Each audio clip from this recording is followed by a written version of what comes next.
The Muskegon Conservation District, when I first was introduced to it, was, in my mind, the leader of conservation in the community.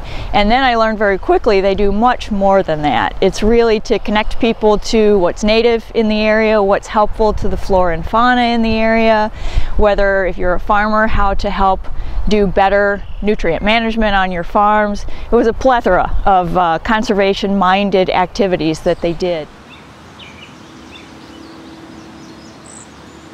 The Conservation District has been around since 1938. They've really carried the torch of conservation work in the area.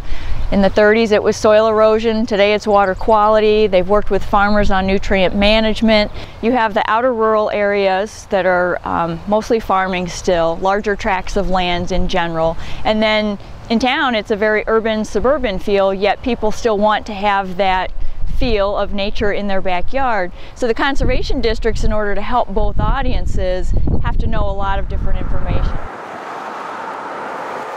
One of the big issues on Mona Lake was dealing with seawalls, whether you have a hardened property boundary or not. And you can see a lot of the area behind me. You have the riprap in some areas. Some people used sheet piling to protect it. And then one of the things that I was trying to promote when I was with the Watershed Council is a natural shoreline, which you see this property owner is doing. It's great for the fisheries to have that.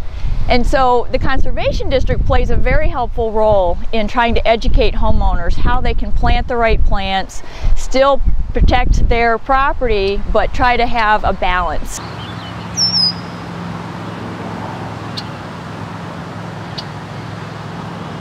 When I think about the beneficiaries of the work that the Conservation District does, the first thing that comes to mind, of course, is the environment. Muskegon has had a history, a legacy of not taking care of the land. So the Conservation District's been playing an excellent role in cleaning up a lot of that. Second beneficiary is us as humans. The quality of life now that we have in Muskegon as a result of cleaner land, cleaner water, it's just much better from a perspective of, I want to live here in Muskegon.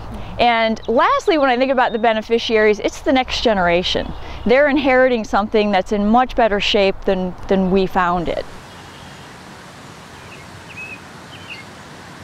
The Muskegon Conservation District has a lot of interesting programs, and a couple that I'd like to highlight are the native plant sale that they do. One, it invites the community in to visit with them, ask questions, and it really allows them to showcase their talent. The second program that I would highlight is watershed management and watershed restoration activities.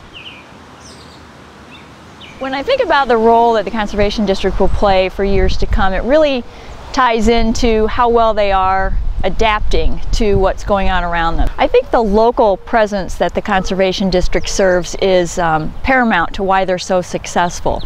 You can walk in, find a face that's familiar to you, ask the questions, and you don't feel like you're trying to reach somebody at the state level that's going to make you feel stupid by asking that question. The Conservation District will be able to help them with whether it's a forestry issue, whether it's some water quality that's on their property, whether it's wildlife.